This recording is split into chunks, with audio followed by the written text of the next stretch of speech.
So today we're going to continue our learning about methods, and we're going to be doing something called encapsulation. The idea is we're going to take a bunch of complexity and we're going to hide it away inside a method so that we can then use that complexity without actually needing to think about the complexity.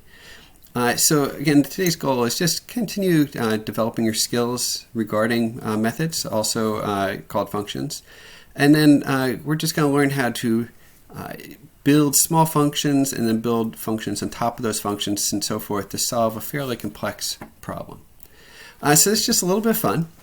Let's pretend we're building a time machine and we're working with our mechatronics teacher, Mr. Nudarsi. And so we want to jump to a specific date in the past or the future. And so in order to do that, we need a date and a time. We need to know the day of the week. Is it Monday, Tuesday, Wednesday, or so forth? And then we need the power, the 1.21 gigawatts of power. So Mr. Nudarsi said he'll take care of capturing the lightning for the power. Our job is to write a program to determine what day of the week a given date is. So if you tell me January 1st, 1947, I could tell you what day of the week that fell on. So let's begin by talking about the algorithm. So let's talk about the algorithm that we're going to be implementing in Java. Before you write a program, you always want to figure out what you're actually going to write. So again, for our time machine, we want to determine the day of the week given a date. So in the end, I want to be able to tell the day of the week for a date, something like April 12th, 1006. But before we get there, we're going to break it down into parts in steps 1, 2, and 3 to kind of figure it out. So we're going to begin with the fact that January 1st, 1004 was a Sunday. Now I need to give a little caveat here. The Gregorian calendar, the calendar that we currently use, was only invented in the 1500s. And it has not been used throughout the world and so forth. So this is making an assumption that's not entirely true, but if we project our calendar backwards, January 1st, 1004 would have been a Sunday. So let's work from January 1st, 1004 as our anchor and go forward from there. Our algorithm will only work in the forward direction. And so for our first step, I want to go from 1004 to 1006. And so the algorithm is going to be is let's count the days that transpired between these two dates. From 1104 to 1105, that's a full year that transpired, but it's a leap year because it's a multiple of 4. So this is going to be 366 days. For the second year, going from 1105 to 1106, that's going to be a year without leap year. So we end up with 366 and 365. Add those together, and we get 731. Now, challenge is, how can we use that 731 to figure out what day of the week it is? Well, here's the beautiful thing now in computer science. We have this operation we call modulus. And the idea is, if you think about a week, every 7 days we end up back on the same day. So if 9 days pass and I start on Sunday, then after 7 days, I'm back on Sunday again. So then it's only 2 that I really need to count to figure out that it's Tuesday. If 32 days transpire, well, I could say, okay, 28 days will just get me back to Sunday again. So it's just 4 days, so I'm going to count from 4. So that operation that we're talking about is called modulus. So essentially, we're going to take the 731 and divide it by 7. And we're going to find out what the remainder is. We actually don't care what the actual division results in. But we'll divide this, and basically it'll go in 1. So you subtract 7, that's gone. And then 7 goes into 31, and that'll go in 4 times. And when we do the subtraction, we'll end up with 31, subtract 28. So we'll get a remainder 3. So 731 modulus 7. So again, the way we write this, 731 with the percent sign, modulus sign, 7 is 3. So if we started on Sunday, we're going to count 3 days from Sunday. So Monday, Tuesday, Wednesday. So this guy is going to be on a Wednesday. So we could continue that. So now we've gone from 1004 to 1006, but we're still on January 1st. So I'm going to zoom in a little bit more so I have a little more space. So now I want to go from January 1st, 1004, all the way up to April 1st, 1006. So let's go ahead and say, I'll just say 1004 was 366 days. We just did that. And then 1005 was going to be 365 days. So that's the same thing. That's the same thing that we just did. So now we need to go from January to February. So January, you know your song, 30 days has September, April, June, and November. So January has 31. Now we're going to think about February. So February 1006 is not a leap year, so it's going to be 28. And then March is also 31. So we have all these numbers, and let's add them up. And the total is going to be 821. So again, we'll do a modulus. So divide 821 by 7. And so we'll just say 821 modulus 7. So do the division yourself. But this will end up being 2. So 821 divided by 7, we'll have a remainder of 2. So that's, again, modulus. So then we'll count from Sunday, and we'll get to Tuesday. So we've done 2 parts of it now. We've gone to the correct year. Now we've gone to the correct month. So the last part is let's go to the correct day. So now we need to go from January 1st, from April 1st up to April 12th. Right, so we have our total from before. So we have the 821. That's the number of days that transpired getting to April 1st. And then we need to go from April 1st to April 12th. How many days is that? That's going to be 11 days. So check your thinking on that. It's common to say 12 days, but if you think from April 1st to April 2nd, there's only 1 day. April 2nd to April 3rd is another day. So it's really 1 less because we're starting at 1 rather than 0. So you add these up and we get 832. Again, do a modulus 7. And you end up with 6. And so this one's going to be Saturday. And so that is our algorithm. What is an algorithm? Algorithm is a method for solving a problem. It's like an organized method for solving a problem. And so our algorithm is pretty simple. We're going to count the days. And then we're going to modulus 7. And then we're going to count from Sunday. Right? That's our plan of attack. Now we haven't talked about how we're going to code this in Java yet. But before we get started, we need to have a plan of how we're going to do it. So again, we're going to count the number of days that elapsed from the January 1st of 1004.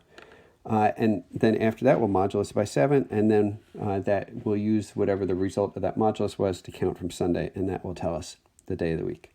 So let's go ahead and code this. Okay, so now we know how we're going to solve it. Let's jump over and do a bit of coding. So let's create a new file. And so this is going to be lesson 3. And we'll call it Time Machine. And this is going to be a fairly big program. There are 2 different development methodologies that we frequently use. One's called top-down programming. One's called bottom-up programming. Top-down says start with the most general parts of your problems, and as you work, get down to the details. If you think about a tree, you're going to start with the trunk and get out to the leaves. The other one is called bottom-up, where you take care of all the little details first, and then you put the little details together, and you kind of create the bigger product. And you might think about like putting bricks in a wall or something like that. And typically, I go back and forth between those 2 methodologies. It's just good to kind of have an idea that there are 2 very good ways to do things, and there are actually often more than that, and just kind of have the term for that. So bottom up and top down are the 2 terms. So let's begin by doing a little bit of top down programming. So public static void main. Let's create our main method. So in the top-down sense, we're just going to think about the user interface and how that works out. So in our main, let's create our scanner. So we'll do scanner in equals new scanner. We'll just have to do an import.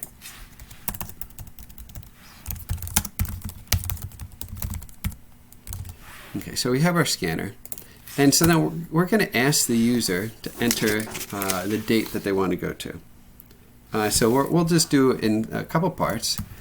So we'll just do, let's ask them for the year. So traveler, what year are you going to? And then we'll collect that year from them. So in year equals in dot next int. So we'll have the year, and then just copy this 3 times to get the month and the day. So just change the year to month in both lines, and then change the year to day in both lines for the third one. So at this point, we have a day. So the top-down paradigm would say, okay, string day of week, and I would then be saying, okay, get day of week. This method doesn't exist, but I'm going to say the way I would like my program to work is that it does exist, and I will assume that it exists. So I'm going to give it a year, month, and day, and then it's going to give me a string that's the day of the week, and then I will print out the day of the week. And so this is kind of, again, an example of top-down programming. Get day of week does not exist yet, but I'm just going to say, okay, this is structurally how the program should make sense, and then I'll go work on that detail next. So now I'll say traveler, it will be and then Wednesday, Tuesday, whatever.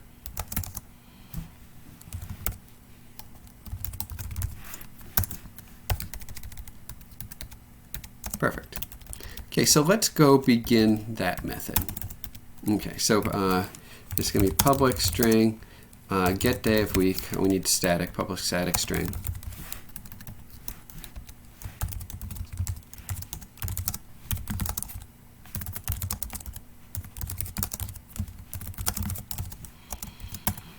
Okay, so now let's think back to our algorithm. The first thing in our algorithm, we count the number of days that occurred from 1004 to 1006. And so we could put that right here. But the problem with putting it right here is this method's going to get really long really fast. So let's instead create a total variable. So we'll just start at 0, where that's going to be the number of days.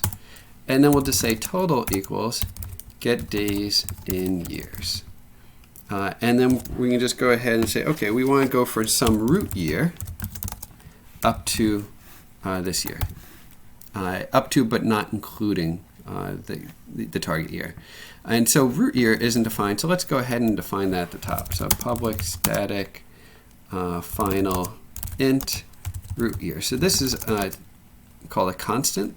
So we don't like to have like magic numbers like 1004 in our code, because it's hard for someone to understand what that means. It makes maintainability difficult.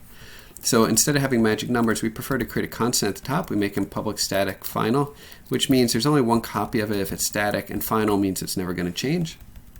And we capitalize the word. Constants are always capitalized. And so now we're saying, okay, we're going to assume that this function get days and years exists. And then after we get that, we're going to then say, okay, let's get the days in the months. And so that is going to go from January up to month. And one of the challenges that happens here, let's say the year that we're trying to count is 2004. 2004 is a leap year. And so get days and months is going to need to know whether or not the year that it's in is a leap year. So we're going to need to pass the year so it can figure that out. So again, thinking about the worksheet again, so we count the days and the years, and then the months, and then we just added in the number of days in the current month. So from April 1st to April 12th. So we're going to be adding day, but we don't want to add 12 if it's April 12th. We want to add day minus 1. I kind of prefer to put this in parentheses, but it's absolutely not necessary. It just kind of makes me feel a little better. Okay, so now we've gotten our total. And so next thing we said, okay, we need to get the modulus of it. So I'll just call this m, and I'll say total modulus 7. Again, this is all top-down programming because we've used several methods that don't exist yet, and that's okay. And so m is going to be 0 for Sunday, 1 for Monday, 2 for Tuesday, and so forth. So I'd like to return m, but we're going to introduce something you're going to start seeing in the next unit, and they're called arrays. Okay, so let's go up to the top, and we're going to create what's called an array. So public static final string, just kind of like root year. So again, it's just going to be a constant set of values. Root year is just a single value, 1004. An array is a list of values, and so again, you'll see that in the next unit. And so we'll call this days of week. How about day strings? Let's do day strings. And you can say equals, and then these curly brackets. And again, so day strings can have a number of values in there. And so I'm just going to paste them in. Basically, it's Sunday, Monday, Tuesday, Wednesday, Thursday, Friday, Saturday. So all the days of the week. And the way we count in computer science is we count from 0. So Sunday is in the 0 position, Monday is in the 1 position, Tuesday is in the 2, and so forth. So we're counting from 0, 0, 1, and that's how all arrays work. So I can now use this to determine what day of the week is, because if m is 0, I want to get the Sunday value. If m is 1, I want to get Monday, and so forth. And so the beauty is now I can say, okay, let's return, we have to return a string, so we're going to say day strings, and we'll put m in here. And so what that will do is it'll say, okay, whatever the value of m is, index into day strings and get the appropriate string and return it to whoever called me. Continuing, we still have now 2 little rabbit trails to go down and finish these. So let's do get days and years. So that's going to return a number. So public static int get days in years. And it's going to have our start year and an end year. So in here, we need to keep a running total of the number of days. So we're going to have a total variable again. Now, don't worry that we have a total variable down here. This is a different namespace. We can have the same variable in 2 different functions. They don't interact. And so I want to count from start year to end year, but not including end year. So we're going to say for int year equals start year. So we're going to start with the start year, 1004 if we think about the sheet again, while year is less than end year, because we don't want to count the days in end year, because we're going to only do part of the end year. And then finally, we're going to count by 1 on years. Okay, so inside here now, we just want to add year to the total. So we're going to say total. Well, for each year, we want to add 365 to the total. But the question comes up, what happens if year is a leap year? Well, in that case, we want to add 365. So 366. So we can say, okay, if is leap year, and we'll pass it year. Again, is a leap year doesn't exist, so we'll talk about that in a moment. Again, this is an example of top-down programming. So if it's a leap year, we want to add 366. Otherwise, we want to add 365.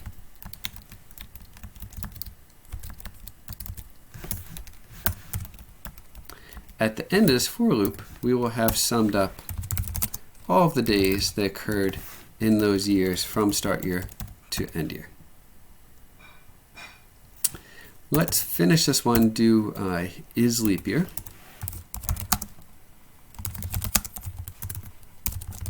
So hopefully you're kind of seeing the role of functions in programs, where we can take a lot of complexity and slowly break it down into problems that are easy to think about and relatively easy to code. A good function should be no more than a screen's height, and oftentimes they'll be shorter.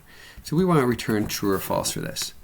So the rules for a leap year are actually more complicated than you might think. You can go Google them. But basically, every year that ends in 4 is a leap year, except if it ends in the year of 100. Like 1900 was not a leap year, 1800 was not a leap year. But there's an exception to the exception where years that end in 400, like 1600, 2000, 2400, are always leap years. So we're going to solve this in the forward direction. And we'll say, okay, if year modulus 400 equals 0, if it's a multiple of 400, that's true. Else if, you don't actually even need the else here, because since you already returned, you're not going to be falling through from the prior case, but that's okay. If it's a multiple of 100, then it's going to be false. So we're going from the most specific case to the least specific case. And then we'll do the next least specific case. So if it's a modulus 4, I'll return true. And then finally, if it's none of these, return false. And this is a very typical way that you can write this, where you go from most specific to least most general. You could actually combine this all into one statement as well. But for our purposes today, I don't think that's instructive. So we'll just leave it like this. So now we've finished is leap year.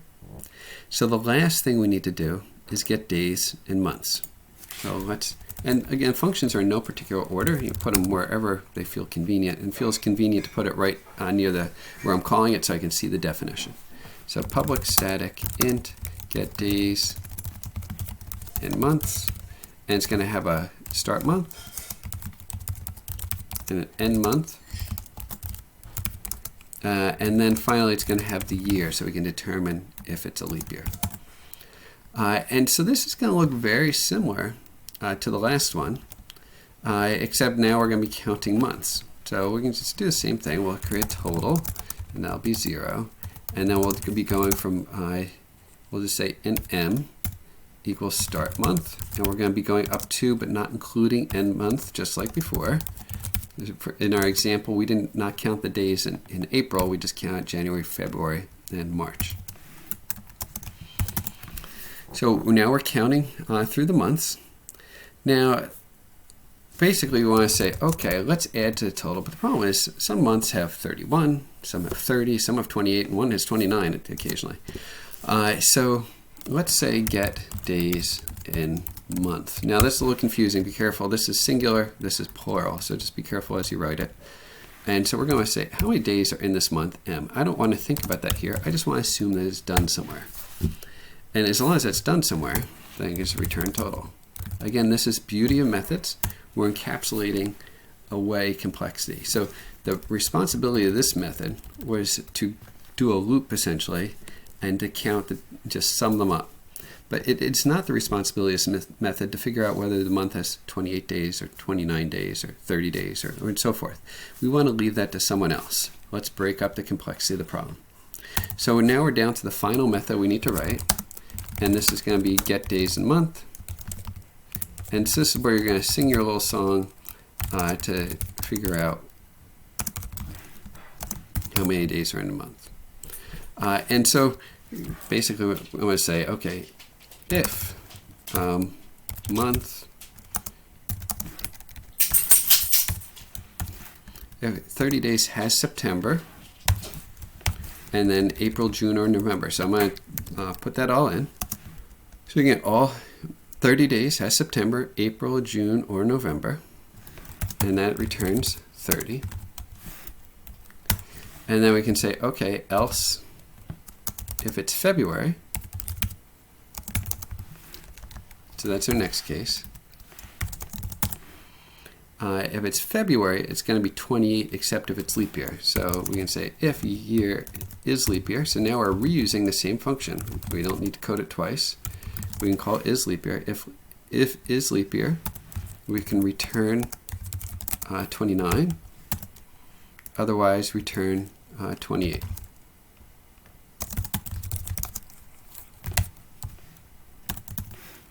And there is a construct where you can do that in one line as well, but for now, not necessary.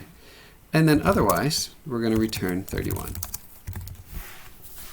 So we took the complexity again and wrapped it down. Now, actually, let's talk about some safe programming here. A month should not have a value bigger than 12, and it should not have a value less than 1. So we could protect, because we're just doing it else. And so if you gave me a 13, I would tell you it's 31. And that can be dangerous. So a lot of times at the beginning of our functions, there's things called exceptions and assertions, which are beyond this course.